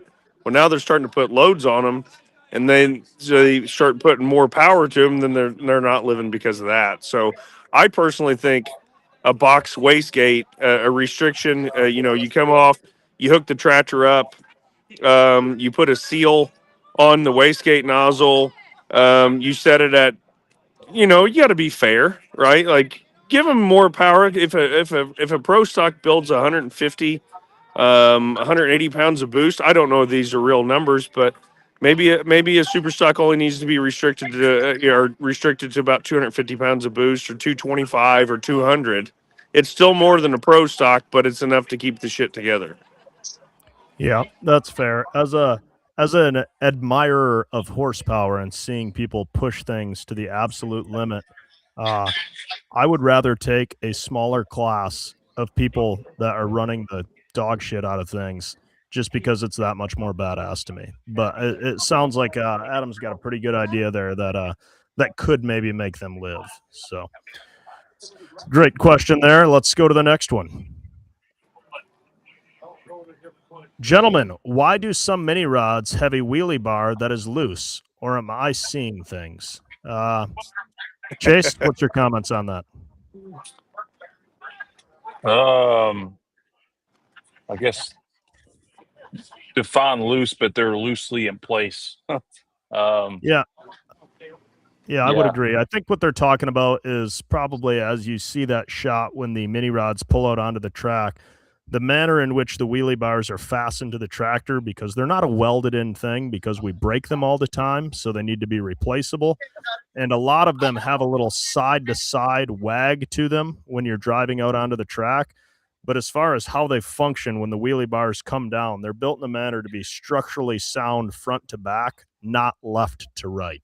Yeah, vertically they're strong. Horizontal, that they can move around. Each per the rule book, any vehicle in NTPA competition, PPL competition, you must be able to pick up the weight of the vehicle on one wheelie bar. Like, you should be able to pick up the rear end of a vehicle off one wheelie bar for it to be structurally sound. Absolutely. And I would dare say any wheelie bar out there, if you put that same force as a side load, it's going to crumple in an instant. Right. Some of them, I think in the mini rod class, they make them. We had some that were fastened more to the rear end, and yes, they hold up better, but, everything's about weight anymore. You got a couple more pounds of weight on your wheelie bars, and people are really, getting to where the weight is an issue. So they'd rather replace a wheelie bar that they could possibly damage every couple of runs over the extra little weight to make a stronger, stiffer wheelie bar. Absolutely. And I don't think anybody's wheelie bars are a more prime example of that than ours. They look a little silly. They don't look flashy. They're like a flat piece of 3/8 lasered out aluminum with a pad welded to the bottom. They're super cheap. They're super easy to make, but they do their job and they hold up, and they're just rigid enough. They'll fold in half if you hit the sled the wrong way, but they will pick up the tractor with the jack. That's right. And we used to make them a lot more rigid, but then what would happen if the sled would hit us or we'd back up to the sled too hard is then it would start crumpling components on the chassis that aren't meant to be serviceable. And so now, instead of just removing, 2 bolts to swap out a wheelie bar, now we got to get out the cutoff wheel. We got to start fabricating some tubing, all that. It's really no good. So, yeah, the wheelie bars are just stout enough to do their job, but in most cases, especially mini rods, not much stronger than that. So that's a pretty good question, though. Good question. Let's see what else we got. Great job on the podcast, fellas. Your next punishment challenge needs to be the podcast logo tattoo. My money's I don't think Tyler. I don't think Tyler's going to allow that on his body. Yeah. I am a tattoo-free individual. I don't know about you guys. Chase, you got any ink? Yeah, that ain't my jam. Do you have tattoos, Chase? No, that's not my jam.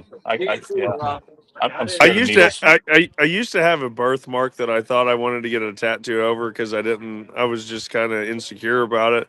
But then the more I thought about it, it's like, I can't do that because one of these days I'll get older, and I could just see that logo turning into like Larry Moe and Curly in just a few years. Yeah. I actually, though, Tyler, I think a tramp stamp, a No Practice Podcast tramp stamp on you would do wonders for the world pulling. So Yeah, I don't think anybody wants to see that part of me exposed anyhow. So a Tyler I Slaw no practice podcast tramp stamp.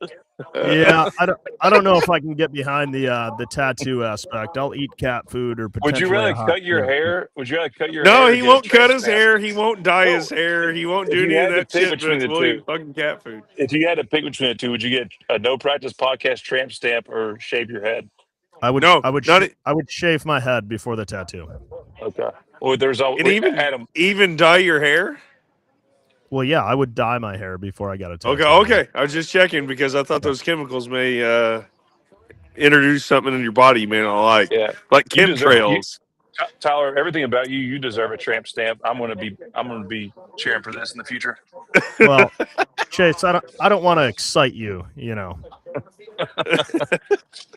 Something Yeah, about thanks Tyler for the Slaw and tramp recommendation stamp. there, guys. But yeah, I don't know about that one, but we appreciate the suggestions as always. As after all, it was people coming up to me at Farley saying the cat food had to be the next challenge, and here we are. So Yeah, you make these decisions out without us too, but it's okay. The fans love you more. Hey, I'm telling you right now, cat food may persuade me to pull like 10 points or 15 points of fuel out of the track to make it run better.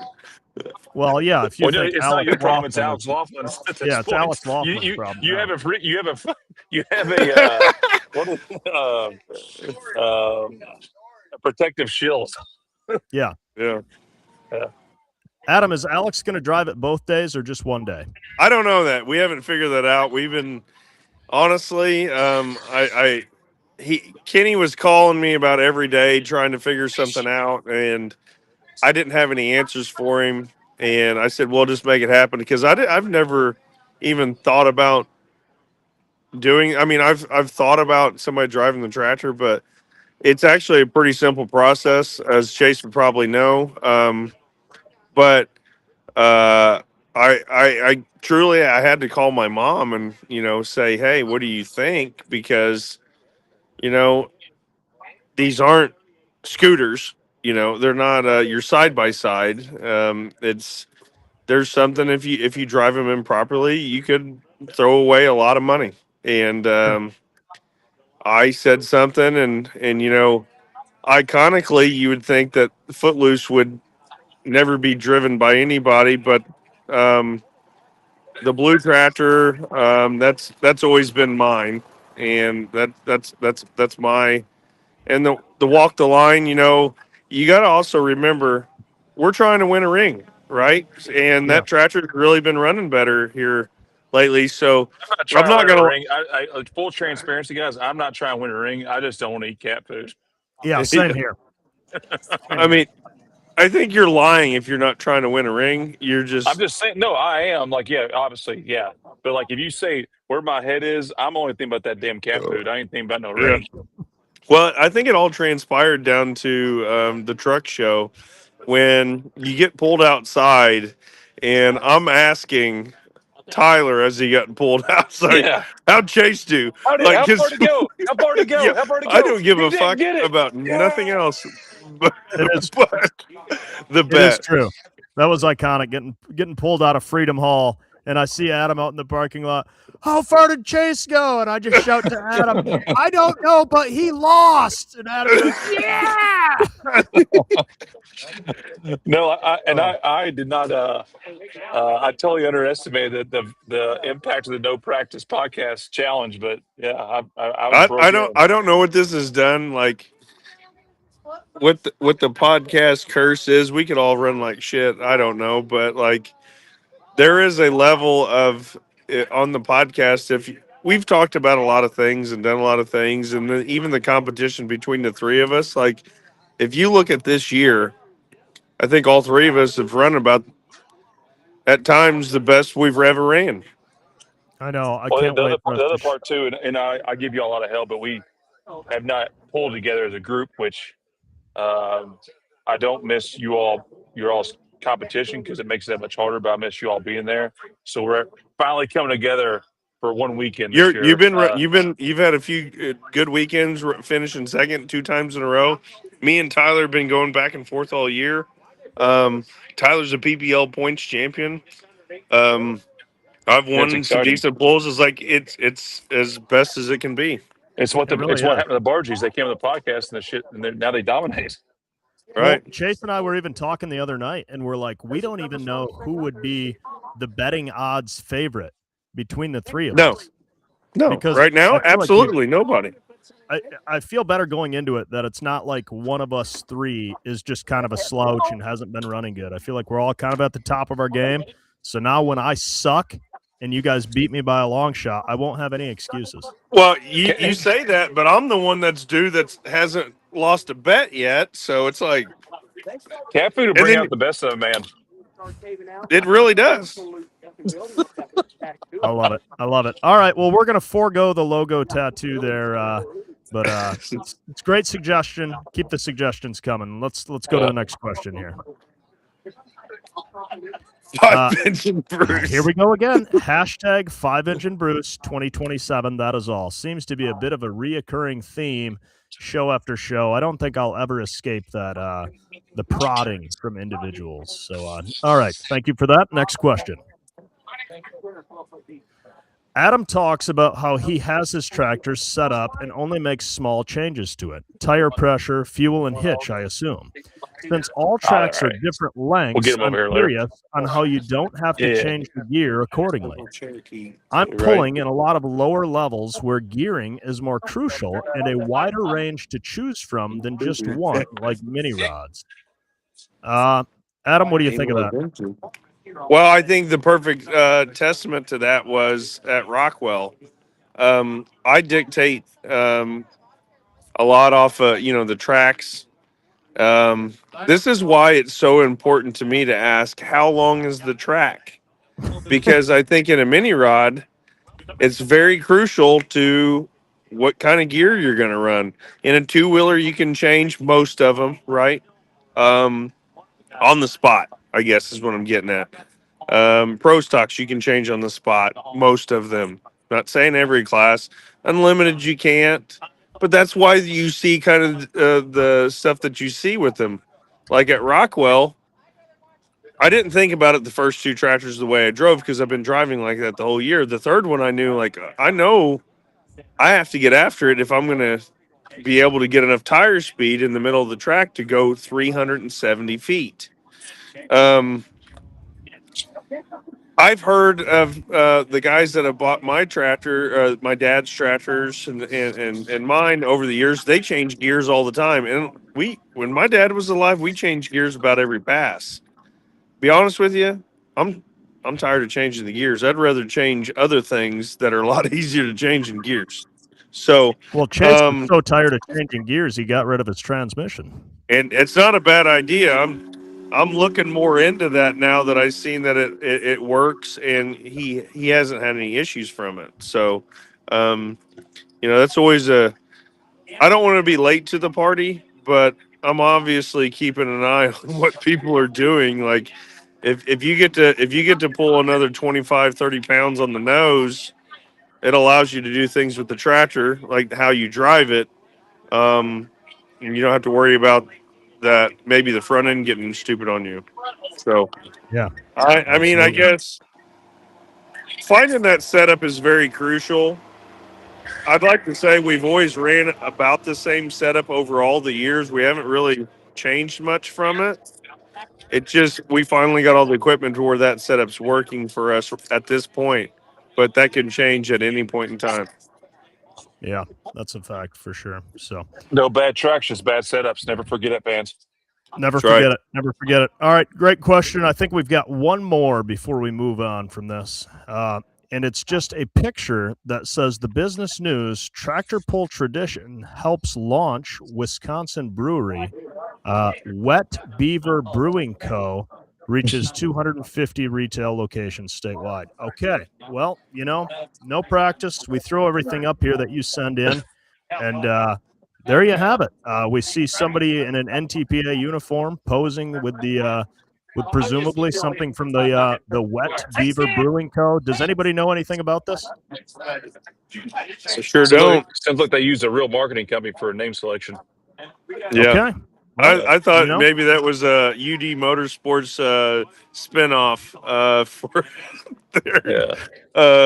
But hey, speaking of that, like this weekend, the Juniper Brewing Company has released or what is it, a race tractor brew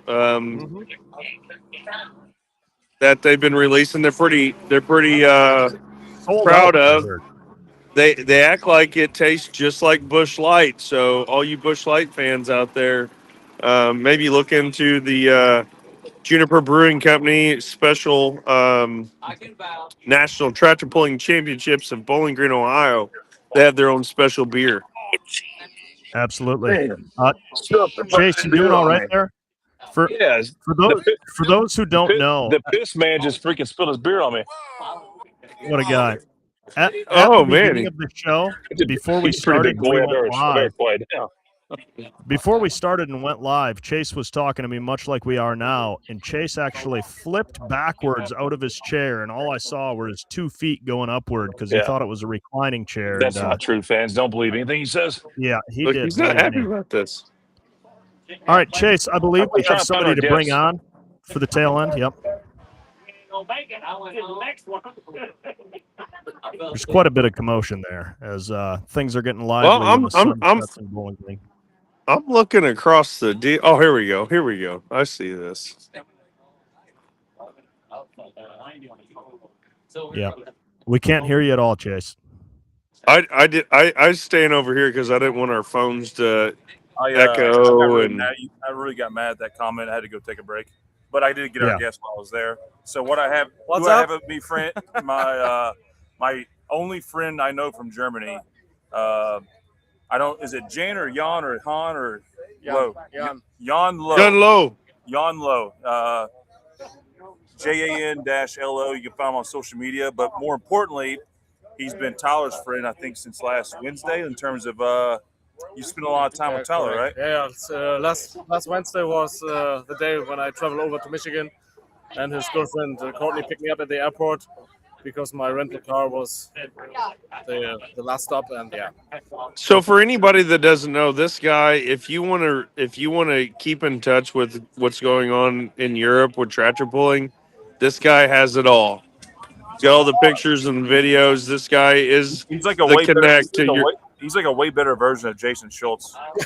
Yes. Not really. Not really. Yeah, Not he really really. is. No, he does really good. I always keep up with him. Like if I'm looking, because our timing's different and stuff. You do a very good job of keeping everybody everywhere up to date with what's going on with the European tractor pullers. Yeah, thank you, Adam. Yeah, especially my most job in Germany and Europe is to taking pictures, of course. We have a lot of other movie guys over there, especially the Floating Finish crew. It's your component to your podcast. And Floating Finish. Yeah, correct. The competition. No, it's not a competition. It's not a competition. So Jan Lowe is the JP Pulling Productions version of Europe tractor pulling. The guy is all over the place. Okay. How many events? Much better. How than many Jason events do you go Schultz. to in a year? He texts me he's busy at the moment, so it's okay. I'm not busy. I'm only busy to drinking kids for beer. So how did beer you? for kids? So sorry. back up. How did you get connected with Tyler? Did you just like y'all met each other on the internet, or No, were you at a campground? Like how did you know? It was a funny story 2 years ago at Hillsboro, Wisconsin. Me and my friends was waiting in front of the toilet because of our friends was on the grandstands already. And Tyler went by with Bart van der Sloot from the Bobcats. And Tyler went over to us, and you are some stupid people from Europe as well. That's what he said. That was his opening line. Yeah, something like that. He was very smooth with it, though, right? Yeah, it was smooth. So you met this guy at a porter pot. Yeah. That was the first time. A porter pot at Bowling Green is where you met him. You know him and Billy Beers met there. You've ever heard that story? Oh, that's another story. I'll speak it in German one time. But no. So Tyler, what is it with you and porter pots and meeting cool people in Bowling Green? Well, I think we met at Hillsboro, but I don't know about that introduction Jan gave me. I don't think that's quite what I said to him. He's calling you a liar. In America, he's calling you a liar. I'm not a liar, probably. I'm not a liar. It was exactly I have 2 years respect ago. for anybody. Yeah. I promise you. I have respect for anybody that travels that far just to take in tractor pulling. I think that's pretty awesome when people spend their holiday, as you call it, Larry. spending a couple weeks over here in America taking in some good quality tractor pulling. And I just told them, hey, if you're going to come back and you need a place to stay, I guess mine my needs to be place is wide charged. open. And so he took me up on it. So. Yeah. That means a lot.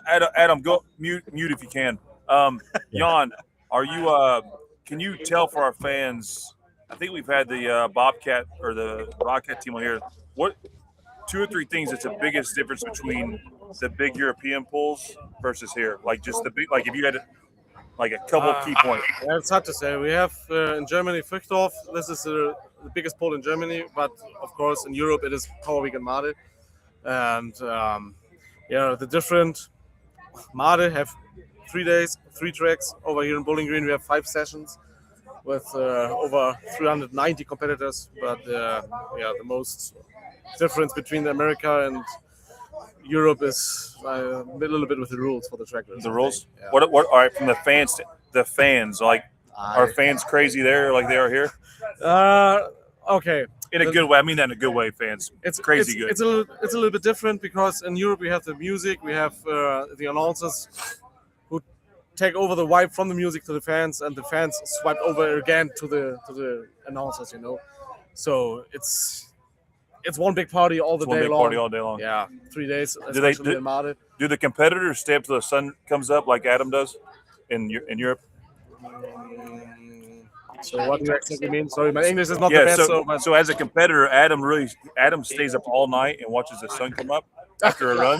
Oh, okay, do people do that there, Gotcha. or they go to sleep? They go to bed. No. They stay up too. Yeah. So Adam's got some European in him. He's No, I'm definitely. You know what's right? The Kester name is definitely German. Just so you know. Kessler. So Kessler. I'm sorry. Kessler. It's Kessler. Yeah. Kessler. Don't forget it. We said Costa. Yeah. No Kessler from now on. It's No, it's not. No, it's not. Like Sure. Coaster, Coeaster, Kester, Cooster. I've heard every version of it. Never Kessler though. Hey, one of the most famous announcers in pulling history, Army Armstrong. No matter how hard they tried, he always called my dad Larry Kessler. Yeah. Lonnie Saylor knows what's up when it comes to that, for sure. Turn that light on, boy. I need to see you. Yeah, absolutely. Hey Kessler, turn the light on. Jan, what's been your favorite part about being in America so far on this holiday? Yeah, after meeting all the people back again. So that's maybe one of the biggest parts, definitely. So Tyler knows the story before. I was at New York, the state New York, by some other people back at home. So they picked me up because the high-stakes series poll at Hebron was canceled, and I had some troubles. And I asked him, hey, "Is it possible to visit you?" He said, "Of course." And yeah, because you already had it planned, right? Like, I mean, yeah, exactly. So my flight was booked, everything. How did you find out it was canceled? Yeah, Hebron was canceled. How did you find out? Courtney was texting me. Oh, Courtney told you. So, Okay, yeah. sorry. So she texted me 5 days before, and she said, we have a little problem, I think. Yeah, and then I managed that, and yeah. So you've been here since then?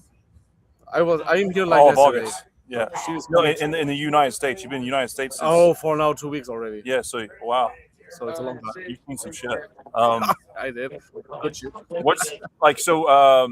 we have Europeans that are competing this weekend. The Bobcat team, which obviously the Bobcat's a household name in mini rod, and then the Lobata team with the mini rod, right? Yeah, exactly. And then there's a lot of other European people that come over, correct? Yeah, they are also already over here, but they are invited already for a barbecue 2 weeks ago, or a couple of weeks ago, to one of the blue shirts. And I told them they need to come over. But, it's holiday for them, so let them do their holidays. I'm fine. Yeah. We all need to. What do you think? I know we've had. It seems like we always have American competitors at Made every year, right? The last 3 years, 4 years. Who are some of those? Take us through them.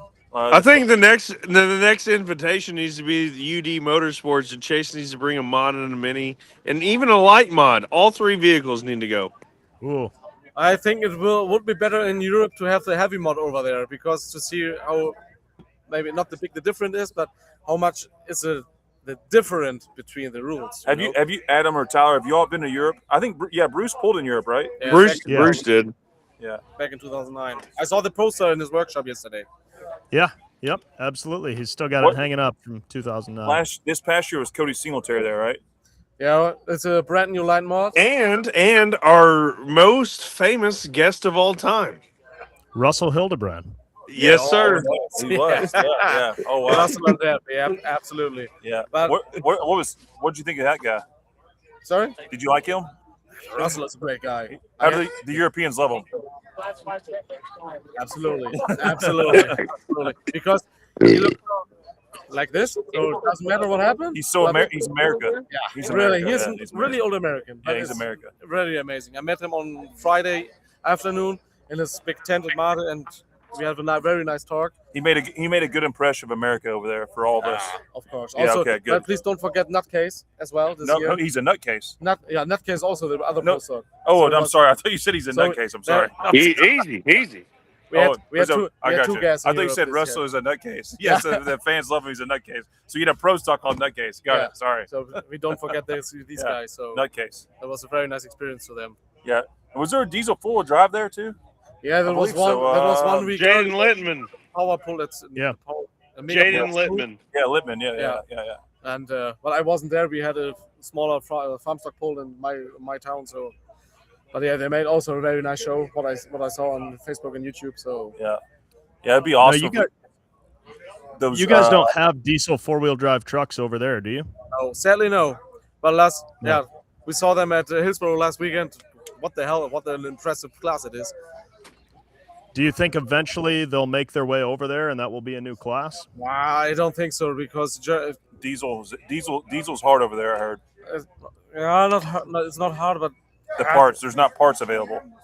available it is, but it's all about the money. Yeah. Okay. So yeah. I mean, So if diesel 4-wheel drive was the class in Europe, what would be if you have a GM Duramax, you have a Dodge Cummins, you have a Ford Power Stroke, what would be the European component to a diesel 4-wheel drive pickup? well, I think maybe a Dodge or a Chevy, but otherwise a Okay. Jeep. Okay. Well, I didn't know if there was. I know. Most- I know for like a semi, you got a Scania, right? Or Scania. correct. Yeah.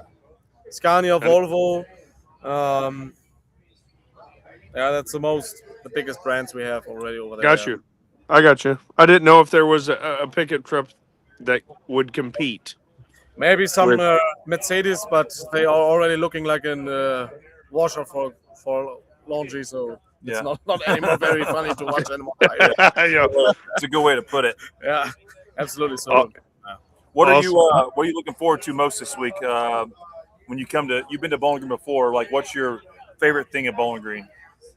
like I said, to meet all the people back again, that's very special to be over here because it's one time in the year we Yeah. have the chance to meet each other up. But Is this how many years you've been here? now it's the third time in a row. Third time in a row, and it's a yearly tradition now. Yeah, Yeah. especially the campground. Yeah. Well, you can stay. You can stay with me instead of Tyler if you need next time. We do things a little different in Kentucky, but it's okay. I think it feels like home in Michigan. I could say something right now, but I'm not. He just told me no. I've already been shot down once tonight, guys. We had too much fun here in Michigan. Yeah. Absolutely. I think last Wednesday, no? With the Gator. Yeah, Oh, yeah. tell us more. I don't know the story. Tyler, is it okay when I tell the story? No, you're Oh, yeah, on the you can podcast. say whatever you As want. Tyler would say, you're on the podcast. You got to talk now. Yeah. Okay. We was in his trail behind his backyard, and This is at Tyler's house. behind his Tyler's house. And next morning, at first, Courtney found his head in the middle of the woods, and in the afternoon, man, the steering is broken. I don't know why. Did we hit something? I can't remember. But then, also the rim was broken, Oh, so y'all just destroyed but his. the air was still in. So don't know. But Yeah. the rim, there was cracking. Did you wake up in the bed? Yeah. Oh, I was yeah, in my bed. okay, I was okay, in my okay. bed. So Just making sure everybody's okay. So No, Tyler, yeah. is this normal occurrences or just when people from Germany come over? Well, I was trying to show him a good time, so we went to the local sounds like you asphalt did. track, and we had a couple of beers at the race. We were actually watching your pal Cletus McFarland chase. He was racing a super late model, And so we went to watch him run. We had a good time there, probably drank a few too many beers. And then we got back to my place and we were having a couple beers. And I said, well, let's go for a ride. And at first we kind of went for a 15-minute cruise, just kind of relaxed, drinking some beers through the woods. And then I Sounds finished very my relaxing. last beer. over here? The recap sounds relaxing. Carry on. Yeah, I finished my last beer, and then I just floored it through the trails as fast as I possibly could. There goes. We're drifting all over the place, and we're sliding through corners, and I'm going wide open. And we were going so fast, I don't even know what I hit, and I didn't even realize we hit anything until the following day. But something was definitely screwed up. So I'm sorry. Give me an interruption. We got a guy down behind us calling the dinosaurs in. Is this real camp life? Is this real campground life? Campsite 1313. He's puking. Tyler, give me an interruption for this. Are you okay right there? Remember, fans. These guys are pulling fans first. Total dinosaurs ran. Yeah. Pulling fans first. Dinosaur. Pulling fans first. Where's he at? Never forget. Oh, there's Adam. What we got over here? Adam just revived this man. 100%. Sorry. All right. Well, What Tyler said, that's yeah, sorry. I did not aim to interrupt. no, that was pretty much the story. You smell that? Hey, just so everybody knows, we were at Rockwell, Iowa, and I got marks on the side of my trailer that somebody was calling dinosaurs on the side of my trailer. Yeah, he did that to mine last year up here. John, you know what calling dinosaurs means? Sorry? You know what calling dinosaurs mean? Oh, good. Jimmy fucking Dinosaurs? Yeah. Do you know what it means? Yeah. Do it more for the fans at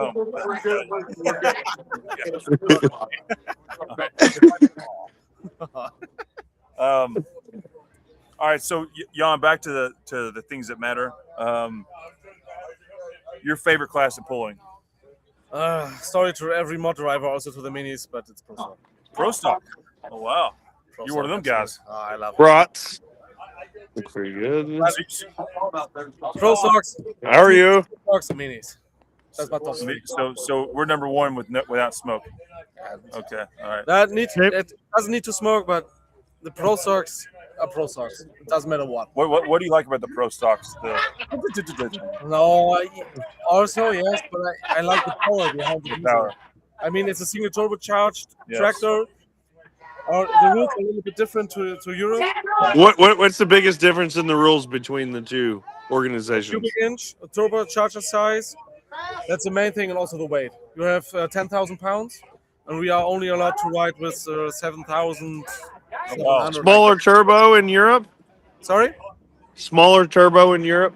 Yeah, the maximum is 6 inch, I think, in Denmark, and the Dutch guys have a limit to 5.5 inch. So when everyone listen to from the Netherlands, please correct me, but that's what I. That's a Ford Edge with no top on it. What's your Jan? Who's your favorite pro stock puller over here? It's a brand new one. It is a blackjack. The blackjack. Yeah, beautiful tractor. Yeah, it is. Have you seen it in person? Not yet. You're I think tomorrow. Oh, you're going to go crazy. I could hide both my kids in the stack of that tractor. Yeah. Yeah, but I need to be honest. When was talking about people, I met the people up back. I meet the people up back again at Hillsborough from the Masters and Pulling team with the River Red, and this is something different to these people and to this tractor River Red. I have a special connection to these guys. I do too. Yeah. The people are great, and this tractor was one of the first US pro stocks I ever saw on YouTube. Yeah. So this is it is a landmark vehicle and team. Joking, we did a pull in River Rat's hometown, but we couldn't get him to come to it. But doesn't mean I don't think he's badass still. Chase, they did let me know that they were drinking the rest of your beer the other day that you gave them. Yeah, I got some Snapchats on that. That was very kind gesture for them to let me know and they also informed everybody they are not coming to Bowling Green. Yeah.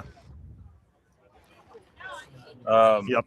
Grandview gangsters are not coming to Bowling Green. That's okay. Ryan, Did they do a talking head? Tell them Hello, Ryan. Tell the world they weren't coming, or how they let them know? No, it was just a post. I think they have, much like myself, and you guys. If you're not going to go somewhere, sometimes you have to.